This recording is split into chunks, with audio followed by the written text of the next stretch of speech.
amen. So let me do a quick recap for you. So one day this king gets pretty big-headed. He was pretty big-headed already. His name's Nebuchadnezzar. He decided, hey, I'm going to build for myself a giant statue.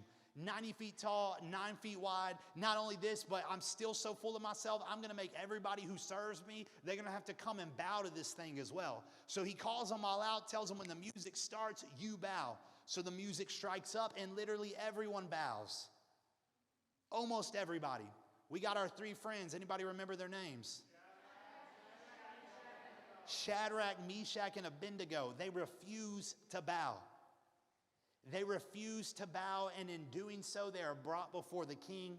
And the king looks at them and goes, bro, you know what's going to happen. I'll give you one more chance. Look, I might be crazy. I might be a crazy king who builds gold statues of myself. And let's be honest, if you had the money, who in here would actually build a gold statue of yourself?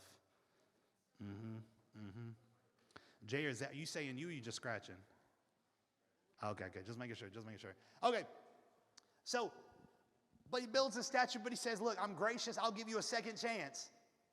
So he goes, music plays. Actually, before the music plays, the guys stop him in one of the coldest moments in the Bible. I wish I could have been there for this. They sat there and they said, look, king, because he said, what God's going to save you from me? And they said, oh, King Nebuchadnezzar, we ain't got to defend ourselves. Our God is able to save us from this fiery furnace, from whatever power you have. But guess what? Even if he doesn't, and we die in this fire, let me tell you something. I am never going to bow to you. Bro, you talk about a mic drop. You talk like I couldn't imagine. So crazy though. Y'all ready for something crazy? I told y'all something crazy last week. Y'all ready for something else crazy this week? I don't know if y'all know this, but they have video cameras back then. And we actually have a clip of that exact thing happening. I know, crazy, right? Do we got that clip for us? Go ahead and throw it. Shadrach, Meshach, and Abednego, I will give you one last chance to bow to my statue. Boy, you best look here. I don't care who you think you are, king, but my God is able to save me from everything. And even if he doesn't, son, I still won't bow to you.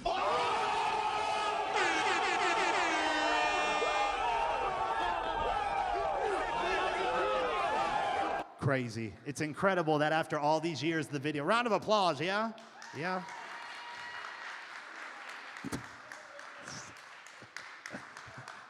Guys, I ain't gonna lie, I made that like 3 hours ago and I sent it to Miss Katie and I was like, this is the dumbest thing I think I've ever made.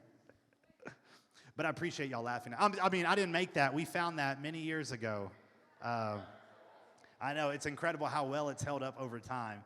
But no, like, could you imagine for real? You get called in front of the king. Could you imagine like you one of the guys off to the side and you're like, oh, bro, this king's about to flame him up. He gets into him like, you better bow. And they literally just look at him and they're like, nah, fam, like we good. And then, anyway, I just think it's an incredible moment. But it comes down to this. I want to say this. Where am I at? Oh, Lord, way ahead. All right. So the question comes down to this, though. Why did these men refuse to bow? Like, you got to understand, you aren't stupid. Shadrach, Meshach, and Abednego weren't stupid. Here, if they didn't bow, what was going to happen to them? They're going to die. How are they going to die? Burn in a fiery furnace. Like, you know, they know the choice. Like, for them to stay standing and not bow was automatically saying, I'm going to die. So why did they stay standing? Why did they not bow?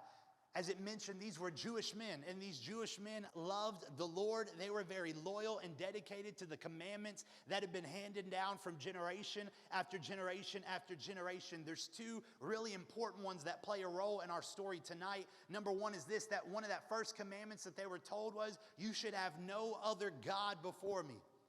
And the very next commandment that rolls in after that is you should never make an idol, nor should you ever bow to that idol.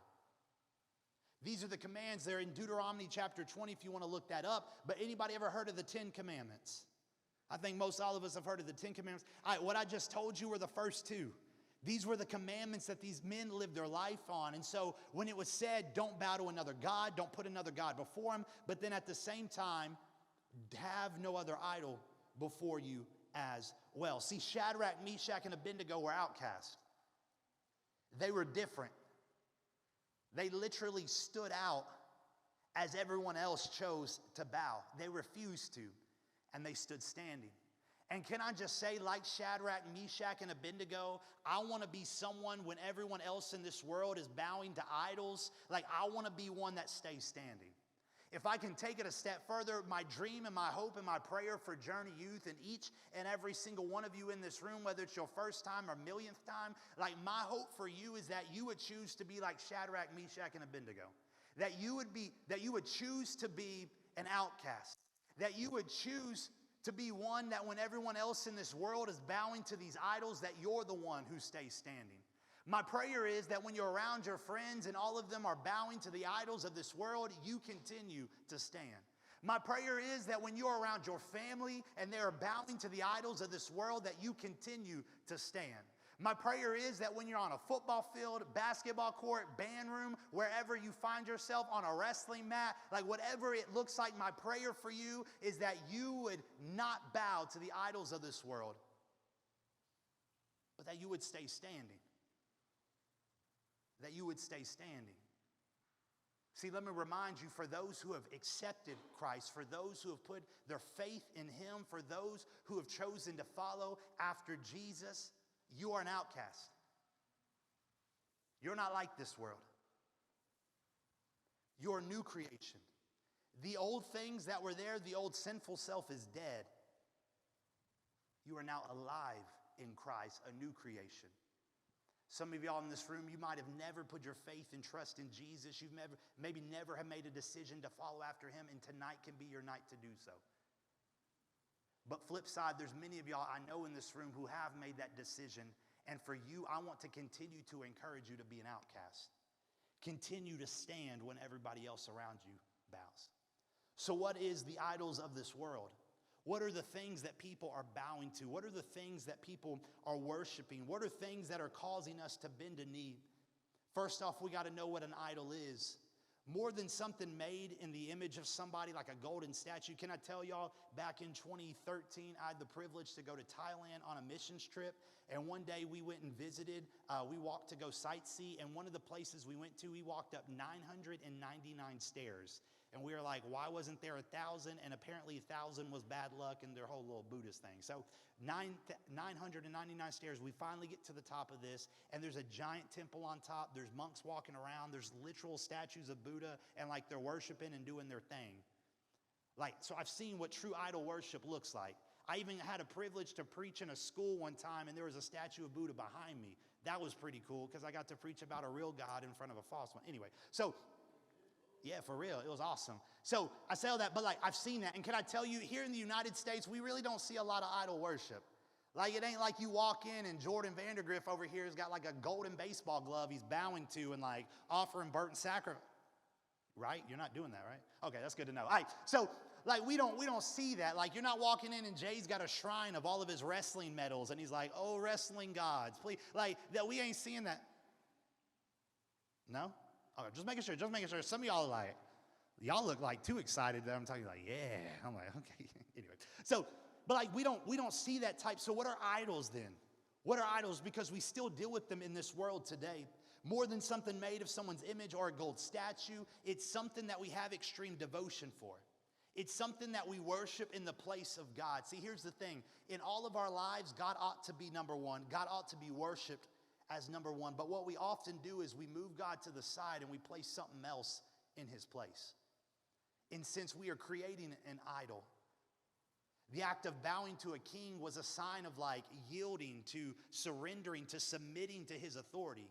For you to come in front of a king and to bow to him was like, hey bro, like I'm not putting up a fight. I'm not against you. Like I'm surrendering to you. So we might not be physically bowing down to things and worshiping them, but what I'm saying is when we bow to these idols spiritually, what we're doing is we're submitting ourselves to their authority, to its authority. So let's look and talk about some of the idols in this world. Idol number one, there's a couple that go with it, but one idol people have tend to make in this world is substances, whether it be vaping, whether it be drinking, whether it be smoking weed. For whatever reason, we feel like we need to do these things, but it's become an idol. It's become something that we feel like we can't live without. And whether you do it because you think it makes you cool or you do it because you feel like you need to do it to fit in. I know I had one friend for the longest, like I talked to him, I'm like, hey man, what's going on? And literally he told me that oftentimes he would smoke weed, he would go drink and do his own thing because he didn't want to deal with his life. He didn't want to deal with what he was going through. And instead of finding a healthy way to do that, he found another way to suppress it, and it only made it worse. But what we do is where God ought to be worshiped, where God ought to be the thing we place our life into, we've taken him off of where he ought to be and we've put substances in his place. We're devoted to them. We worship them. Again, we ain't on hands and knees praising, singing songs to it, but our life is dedicated to it. The next one is technology, another idol that we can have. Cell phones, your tablets, video games, computers, social media. Y'all know, like, we really addicted to cell phones. Y'all know that, right? Yeah, let's be honest. Who in here addicted to their cell phone? Who in here feels like they have to check Snapchat every 5 minutes? Yeah. Who in here doom scrolls on TikTok all night and gets no sleep? And then you wake up the next morning and you complain that you're tired. Yeah.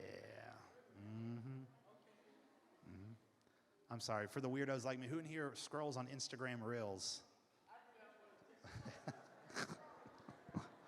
Yeah. Facebook. Bro.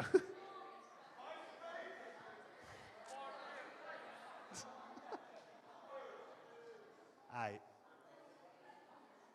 But hey, for real though, it's easy to look at somebody who talks about being addicted to drugs or being addicted to alcohol, and we're like, man, how bad is that? But like, what we don't understand, addiction's still addiction. And whether it be to your phone, to your video games, to your tablet, to whatever it is, y'all know what I'm talking about. You know them kids that like faces always down in a screen? Y'all know who I'm talking about? Yeah. Anybody got siblings that be like that? Yeah. Anybody gonna admit that you're the tablet kid in the family? Okay. Hey, I like the honesty. I'm always down for some honesty. But like, here's the thing. We've taken all this technology. We've taken these video games. We've taken social media. We've taken our phones. We've taken all these things and we've removed God and we've placed these things at our place of devotion. We ought to be giving our time to God. We ought to be doing these things, but instead we've moved him out the way. We put technology in the place, phone, iPad, video games, social, whatever that is for you. And then you hear stuff like this. Well, if I had time for God, I would spend some time with God. When in all reality, he should be the one you're spending your time with. You're just too busy on social media. You're too busy looking at your phone. You're too busy caught up in other things. Time is there, but what are we devoting it to? Something else that can be an idol in our lives, whether you realize it or not, is the music we listen to. I talked about this a few weeks back, and like, you can go online right now and you can find people that aren't even Christian who would agree with me that music affects you behaviorally. Like, music changes your mood. If you want to be angry at somebody, you're going to find some music to get angry. Am I right? Yeah, if you just broke up with somebody, you're probably going to go to your favorite little crybaby female artist that talks about heart. Yeah, y'all know what I'm talking about? Yeah. Y'all go home and binge the entire Taylor Swift thing on Disney Plus. Y'all know what I'm talking about? Yeah, I saw too many dudes get excited for that. Anyway, no. But y'all know what I'm talking about? You get frustrated, you get angry. What do you listen to before a game, before you go out, before you wrestle, before you go out into football? I doubt you're listening, huh? The bad music? I know you listening to some sort, I would assume we're at. Hey, let's be honest. Shh. Who's about to walk out and play football, play wrestling, all my sports guys, baseball, and you're listening to worship music before you go take somebody out? Yeah, okay. Like, you listening to something to pump you up. And for some of y'all, how are you going to wrestle or hit somebody when it's talking about how good Jesus is? And you're like, I don't know, to cry and worship or to knock this dude out. Anyway, but music affects you. I don't know if you realize this, but the Bible actually tells you that the power in life and death is in your tongue. And what you don't realize is most of the music that you're listening to, most of the music you're repeating, most of the music you're singing, Jace Quarter, please shut your mouth. Most of the stuff that you're doing like that, like you are repeating these inappropriate comments, you are repeating these inappropriate lyrics. You know, I even for fun, I looked up the top 20 albums on Apple Music right now. Out of 20, 16 of them are all explicit. Out of the 4 that aren't, 3 of them, one was like the Descendants album that just came out. One was like a noise to go to sleep album. Another one was like a kids sing along 1, 2, 3 album. And I don't remember what the fourth.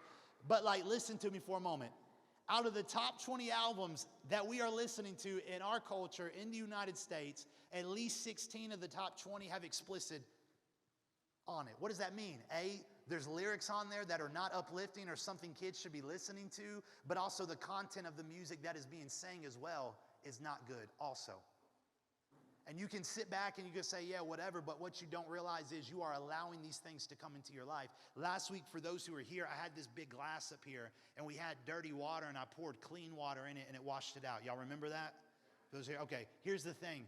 The issue is when we renew our mind, we're allowing Jesus to do that and bring it in the fresh, but it's hard to keep that fresh when we keep bringing in that dirty water and pouring it right back in. And sometimes we feel like we're doing good in other areas, but we keep listening to the wrong music.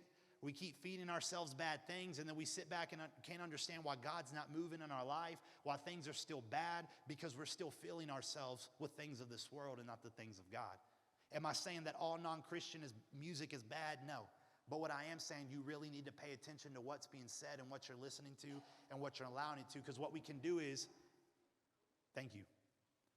Because what you're doing is all of that is taking place, and you're taking those things and putting it in a place of devotion before the Lord. Finally, this, we could talk about more, but this is another one that we can make an idol. An idol we find in our world is the relationships that we're in. Our boyfriends and our girlfriends that we have, or maybe even some of the friend groups we hang out with.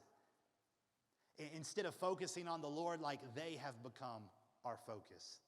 Like it's not about God no more, it's about my girlfriend. It ain't about God no more, it's about my boyfriend. It ain't about God no more, it's about the friends that I hang out with. We've moved him from the place he ought to be, and we've placed something else.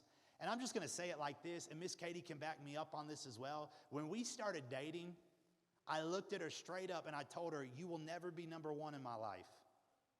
Who's number one in my life? God. I say that to say this. That should be your same mentality in your life. Your parents might not have taught you like that, but let me teach you like this. If their number one priority in life isn't God, you're destined to fail. Let's keep it real. You know why? Because I need the Lord in my life so that I can be a better husband. Because you know why? If you've been in a relationship, I've been married for a while now, there's moments where it can be difficult. There's moments she does things that I don't like. There's moments I do things she don't like. And it'd be really easy to get angry, but because my focus is on the Lord, I know to keep calm. I know to have conversation. I know how to walk through things. So what I'm telling you is this. If Jesus is not a priority in their life, not number one, then you don't need to be dating them at all. Now, you can take that for all it's worth. I mean, it's worth a lot, actually, but you can do with that whatever you want to. But again, guys, what you're not understanding is if we're not careful, we're moving God out the way so we can place someone else in his place. Idols. Idols that we make. And as I look through at all these, and I mentioned all these, and I said a few things, but as I look at them, ultimately everything boils down to one thought for me. As I read through, as I've been working over these messages, I've talked about it multiple times. Why do we do these things? Sometimes, why do we run to substances? Why do we run to technology? Why do we run to music? Why do we run to relationships? Why do we run to these things? And it boils down to this. Again, nobody wants to be different. No one wants to stand out. If I got to smoke some weed to fit in with my friends, if I got to vape or drink to fit in with my friends, then sure enough, I'm going to do it because I want to feel a part. You know what? I don't want to be the one that gets made fun of for being the only single guy in the group, so I'm just going to go out and find whatever girl is willing to talk to me. Like, I want to fit in. I want to be a part. I want to listen to what everybody else is listening to so I feel like I know what they're talking about. I don't want to be different. Guys, let's be honest. Peer pressure is hard. Peer pressure is really hard. It's hard when you want to stand out. It's hard when you want to be different, but everybody else around you is wanting you to do something else. It's hard to say no to something when everyone around you is putting it in your face and saying, man, why don't you do it too? And I need y'all to hear me on this. what I'm saying, what Jesus calls us to, what I'm trying to echo what Jesus is saying and call you to is difficult. It's hard. Being an outcast is not easy. Following Jesus is not easy. Like, there are things you will have to face. There will things that you will go through. The great news is that he is willing to walk with us and we are able to overcome those things. But it doesn't mean we're just going to say yes to Jesus and everything's going to be perfect. To stand out when everyone bows makes you an outcast. It isn't easy and it's hard. Shadrach, Meshach, and Abednego experienced this firsthand. I don't know how y'all think about things, but like for a moment, imagine you got this entire crowd. If everyone were to stand, if everyone were to stand and then kneel and one person stay standing, they would stick out. And so like I imagine the scene that day with Shadrach, Meshach, and Abednego. You got all these people who've been invited, all these people who've told to come. The music plays, everyone bow, and there's 3 guys. Like, I would imagine that there's probably people around them, like, looking at them going, hey, Shadrach, why don't you get down here with me? Like, do you not think that they had some friends who were there as well that were looking at them going like, guys, y'all are crazy. Like, don't you understand that if you don't get down here, you're going to die? You don't think there are people around them making fun of them as well? Like, hey, idiot, you know you're about to die for what you don't think people were making fun of them? I picture too, I wonder if the people next to him was pulling their clothes, trying to pull them down as well. Yet after it all, they continued to stand. Why? Because for Shadrach, Meshach, and Abednego, they have found something that was better than life itself. They found the Lord. And for them, they would rather die than bow their knee to a false god or false idol. So tonight, I want to give you 2 things that you can like practically do in your own life to make it. If you've got notes, I want you to take these. Write these down. If you need to open your phone and type them out in your notes, do that as well. How can we stand when everyone else around us bows? How can we overcome the peer pressure we feel to bow? 2 things that Meshach and Abednego show us. Number 1 is this. You can throw it on the back wall. Don't stand alone. Don't stand alone. I've shared this story before, and so y'all will hear it again for those who've been around for a while, but haven't you always realized it's easier to do things when other people are with you? See, Pastor Jack was one of those people growing up that I always felt like I would be the one who got caught by the cops. Like I would be the one that if anybody was going to get struck by lightning, by God, it would be me. So I didn't do a lot of crazy stuff growing up. But one night I went to a friend's house. He said, you know what? It's like almost midnight. He said, how cool would it be if we went ding-dong ditching down the neighborhood? And at first I was like, no, bro, we'll get caught. But then there was 2 other friends there as well. There's 4 of us. And they were like, oh, this is going to be awesome. So after a while, I was like, yeah, this is going to be awesome. So anyway, we go, we run up, get as close to the house as possible, hit the doorbell, and we go running. And we take off. Had a lot of fun.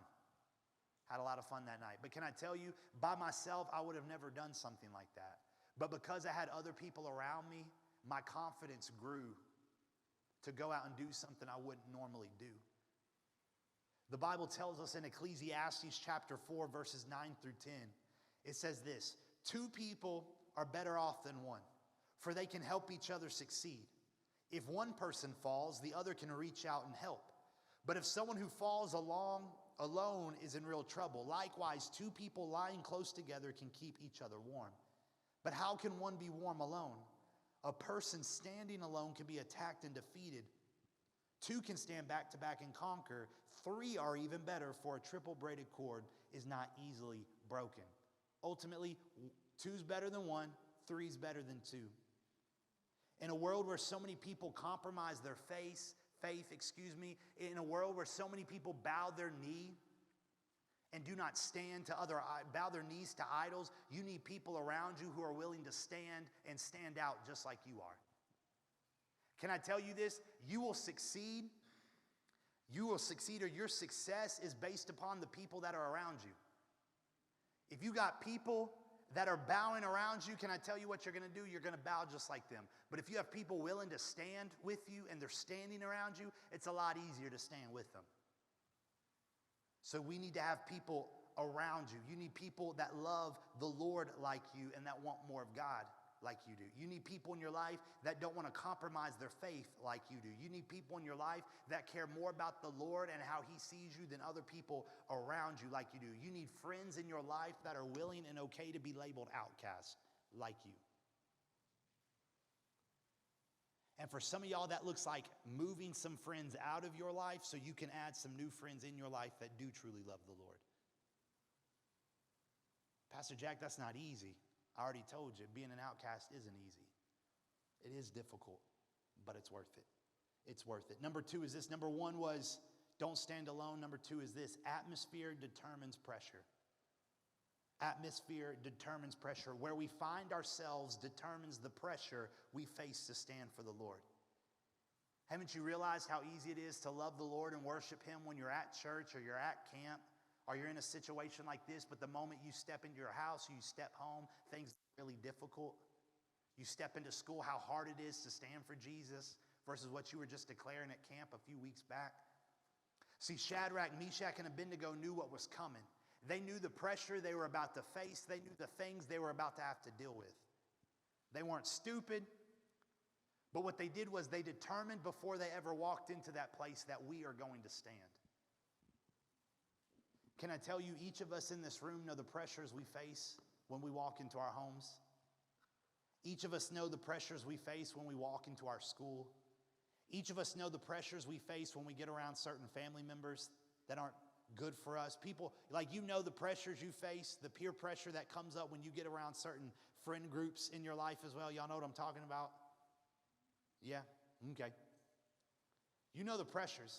Like Shadrach, Meshach, and Abednego, you need to prepare yourself before you ever walk in. And remind yourself, don't go alone with it. Don't go alone by yourself. That you need to pair up and find people. You know what I'm talking about? You need to find somebody that when you're dealing with something, struggling with something, feeling the peer pressure, that you can call up and be like, hey Joe, like, man, I'm going through this. I feel the pressure of this. Can you talk to me? Like, I don't even know what to do. Like, I don't want to make this decision. I need you. And Joe can talk back. He might not have all the answers, but he can encourage me. Or maybe I can call up Mr. Peyton or Mr. Alex or Mr. West and be like, yo, bro, like, I'm dealing with these things. I need someone to stand with me right now. And they say, okay, let's do it. Like, you need people in your life that you can reach out to, that you can contact. And maybe, just maybe, you need some, well, not maybe, but you need some people in your life you can call up and they'll be at your house in like 20 minutes. Or quicker, according on how fast or how far you live. But you need people in your life that'll stand with you. Because if not, you will fall every time. Every head bowed, every eye closed.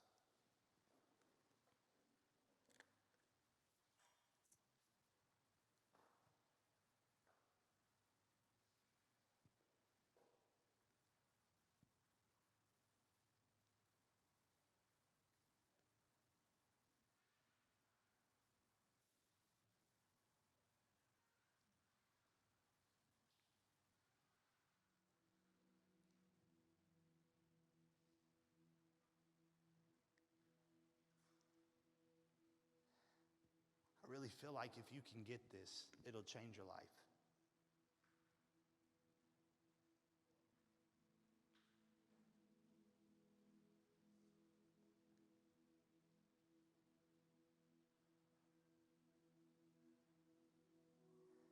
If you could get this, it'll change your life.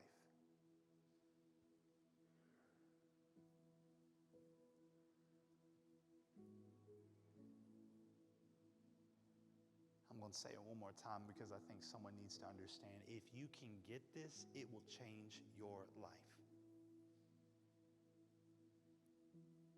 You're not supposed to look like your friends. You're not supposed to talk like everybody else around you. You're not supposed to act like everyone else around you. You're not supposed to pick on and bully people like everyone else around you. And internally, you're struggling because you feel like you're checking all the boxes, doing all the things that those around you are telling you to do, but you still don't fit in.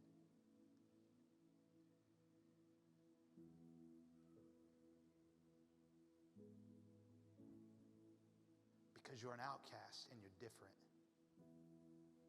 That doesn't make you better than those friends. That doesn't make you better than anyone else in this world. But as a follower of Jesus, you are no longer part of this world, and that's why you don't fit in. It's like taking a puzzle piece that doesn't fit and trying to cram it into a space because that's what we want. You can't be an outcast and fit in with this world.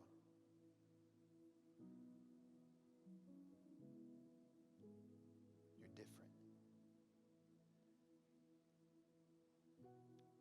And yeah, I mentioned it's hard. Yeah, it can be difficult.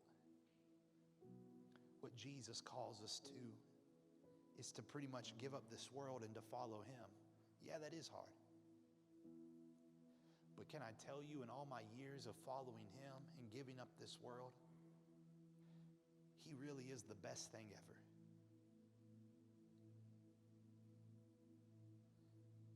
Man, in him I found true love.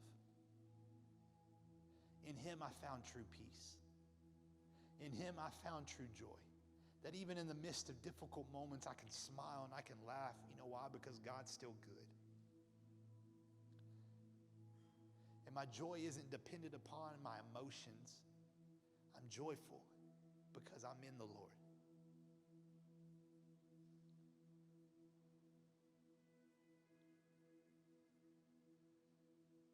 And if you would just be willing to let go and accept the fact that you're different and begin living as an outcast, living for the Lord, and then begin to watch how the Lord begins to move in your life. If you're in this place and you say, you know what, Pastor Jack, I never once have made a decision, made a personal choice to follow after Jesus. What does this even mean? To quickly state, it's this. We were created to have a relationship with God. And we were created in a perfect world. But we made the decision, man made the decision to disobey God. And in that disobedience, something that we know as sin, missing the mark, came into this world and it separated us from God. But see, God loved us enough and wanted a relationship with us that he sent his only son, Jesus, down to this earth. And Jesus lived a perfect, sinless life. He never disobeyed God once. And he went and he became a sacrifice on a cross for our sins. He died, but 3 days later, he rose again. And to say yes to Jesus is to believe that he truly was the Son of God. That he did come and he died for our sins. And all we have to do is confess with our mouth and believe in our hearts. And the word tells us that our sins will be forgiven and we will be saved. Ultimately, that relationship with the Lord is back. So if you say, Pastor Jack, never in my life have I made the decision to say yes to Jesus for the very first time, and you say, tonight is my night. Tonight, I want to make the decision to follow after him. I just want you to simply either raise your hand or make eye contact with me tonight. Say, that's me.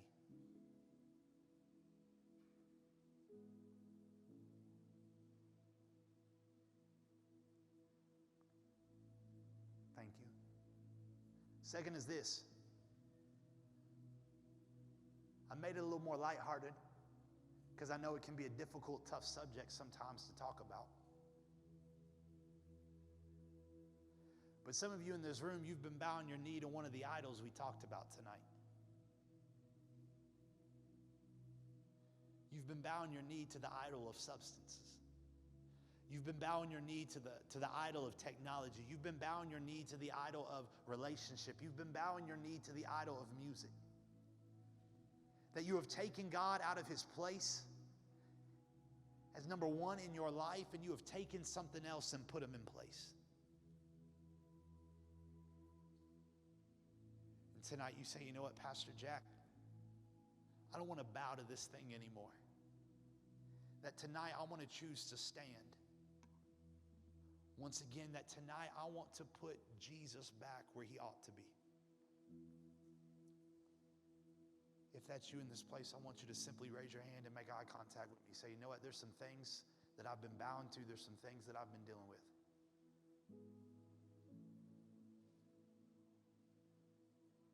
You're not alone.